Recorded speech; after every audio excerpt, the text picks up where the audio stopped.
Boris Johnson has pulled a Perez Hilton.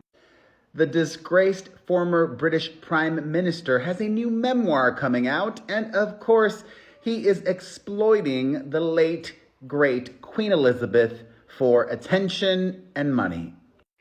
Unlike King Charles and Princess Catherine, Elizabeth did not reveal her private medical battle prior to her death.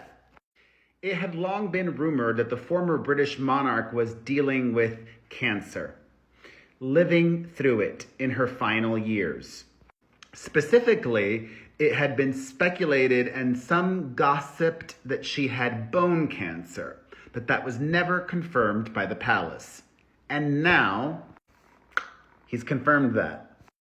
In an excerpt from his memoir, Johnson recounts a visit to Scotland to see Her Majesty, and she had really deteriorated. Boris writes, quote, "I had known for a year or more that she had a form of bone cancer, and her doctors were worried that at any time she could enter a sharp decline.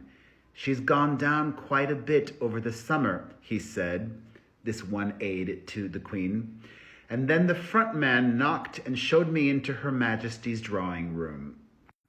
'Good morning, Prime Minister,' she said, and we sat down opposite one another on the greeny blue sofas. I could see at once what Edward meant.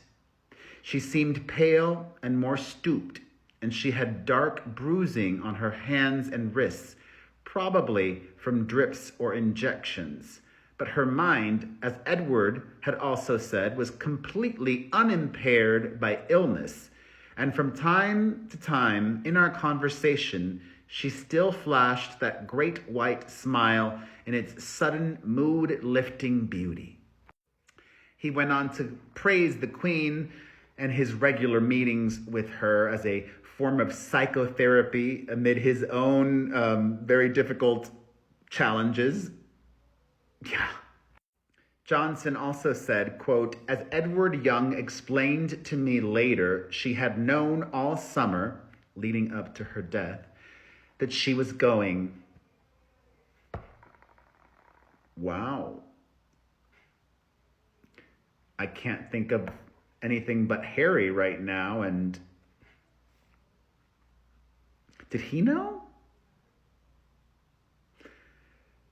"As Edward Young explained to me later, she had known all summer that she was going, but was determined to hang on and do her last duty, to oversee the peaceful and orderly transition from one government to the next.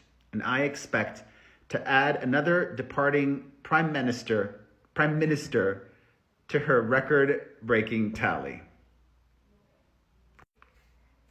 Now this puts King Charles in a pickle.